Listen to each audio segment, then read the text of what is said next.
Ready?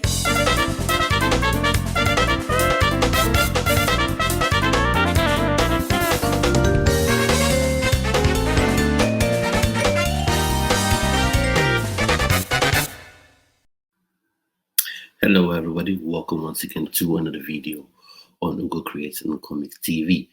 On today's video, or rather in today's video, I'll be giving my opinion on Castlevania Nocturne, which is the second installment of the in the Castlevania franchise. So this is, I think, was set 300 years after the events of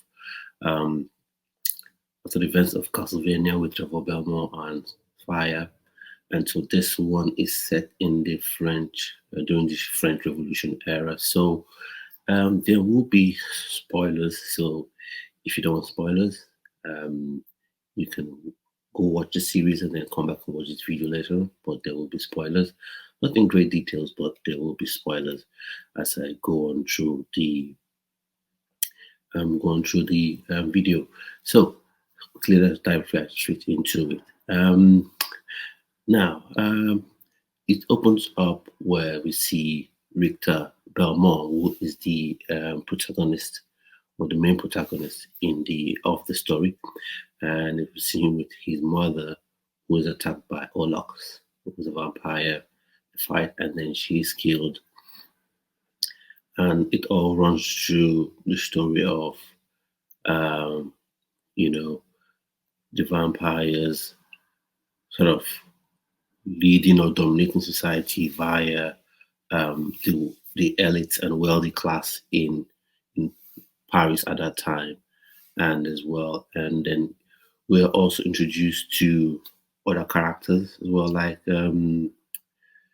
Terra, although we don't see Terra immediately in the series. We're introduced to characters like Maria Renard, introduced to characters like Mizak and the rest. And then one good thing I enjoyed about the series as well, it sort of showed us the sort of impact the union of the union of Fire and Trevor Belmore. So now you could see people from the Belmore clan able to wield magic just like speakers, so I enjoyed that bit as well. I enjoyed the action, I enjoyed the animation. So if you enjoyed the animation in the first sort of installment, that's in the first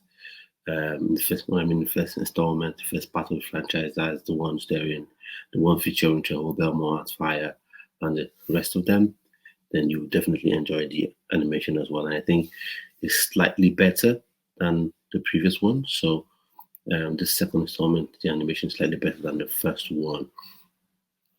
Then I liked what it did with the powers of some of the lovely characters, as well as especially the character Maria Renard. So I enjoyed that bit as well. And then we see new characters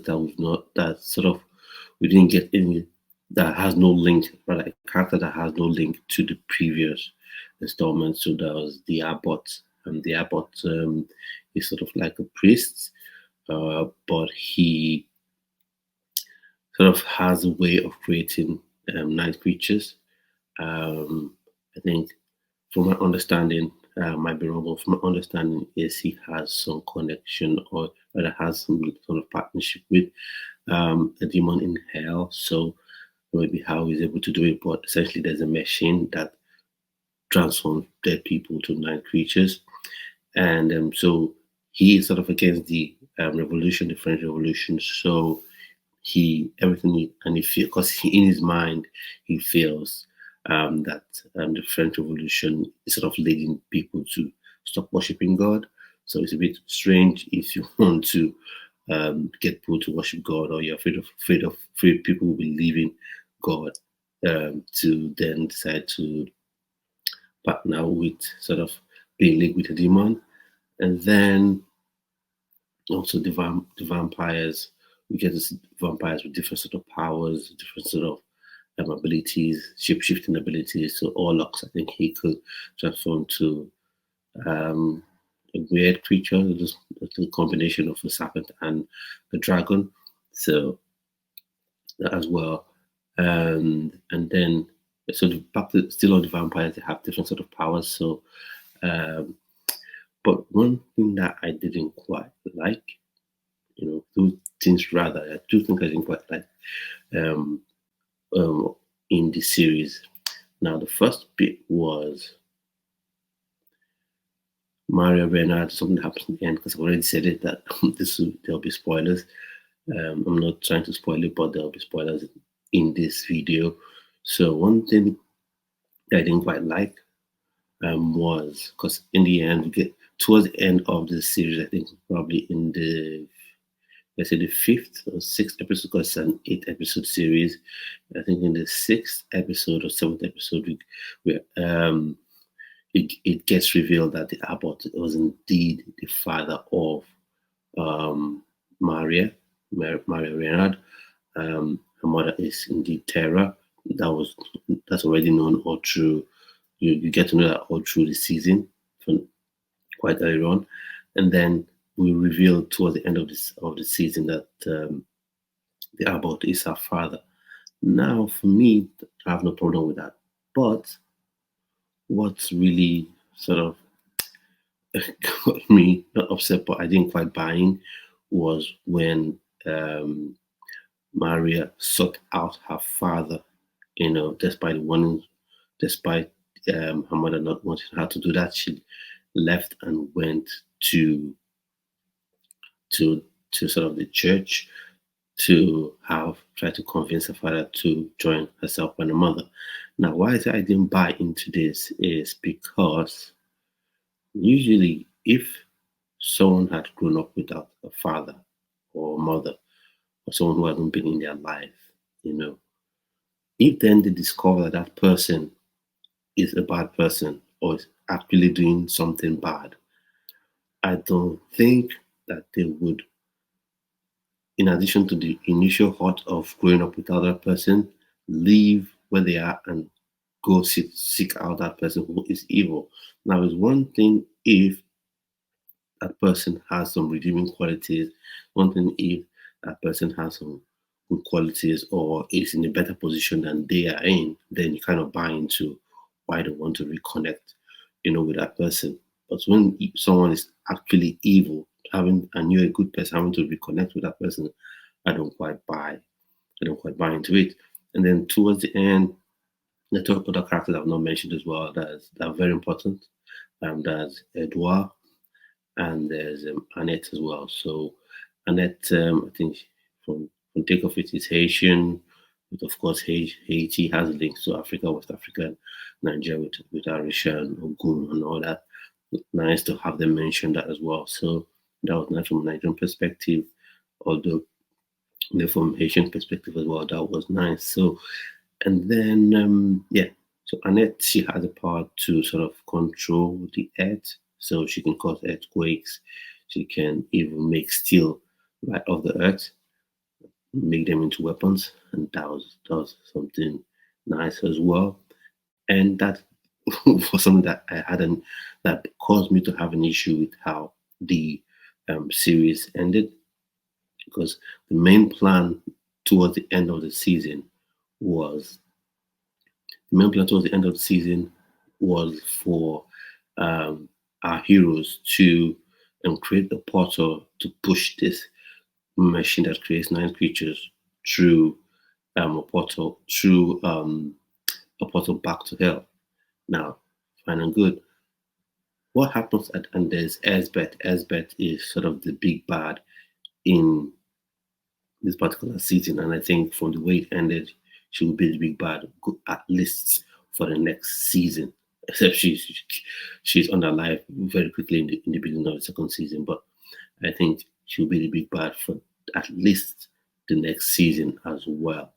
So now, for me, why I had a problem is when Elsbeth comes in at the end.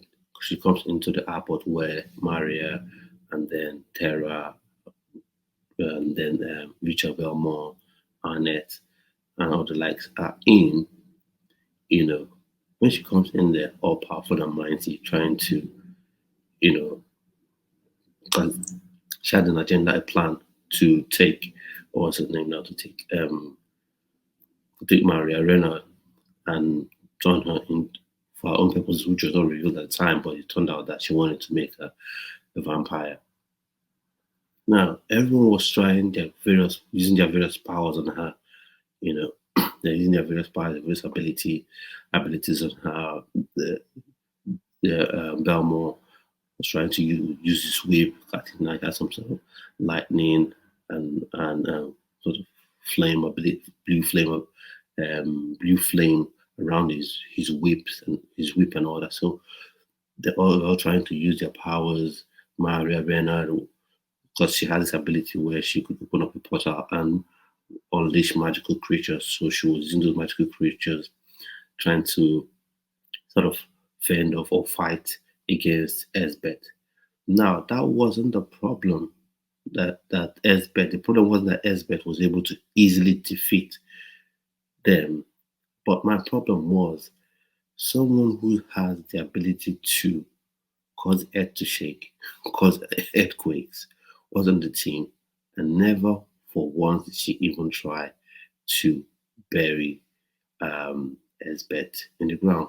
For once did she try to open up the ground and bury her in it, because that would have been a very, useful solution.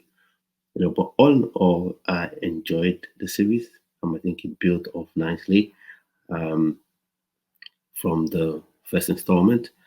And when I mean first installment, I mean the first sort of iteration of Castlevania, where you have Joel Belmont's Fire. It built off nicely on that, and then it gave that subtle link in terms of how power sets have developed over time, over 300 years. And I also like that it was set in the French Revolution sort of era. So I enjoyed that as well. And I enjoyed seeing other powerful beings as well, like Annette.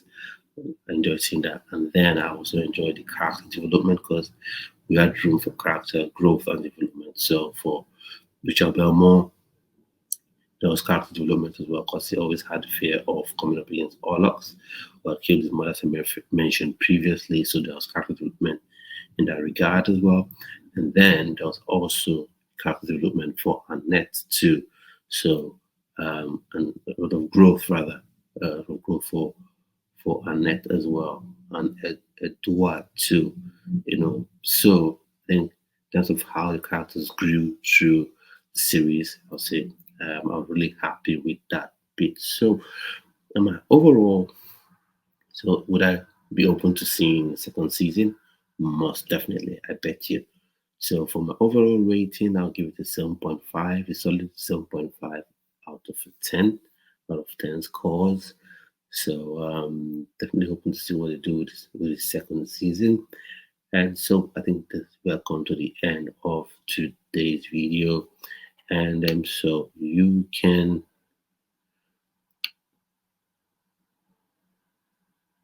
now and get this up. So you can like this video, subscribe, and share this video, because liking this video and sharing this video really does help with the algorithm, and it also helps me, know that that people actually enjoying what I'm putting out there, and encourages me to even produce more awesome content for you. So come to the end of today's video. So this is Google Mighty, creator and founder of Walla Comics, saying do have a splendid rest of the day, and make sure you watch Castlevania Nocturne if you haven't.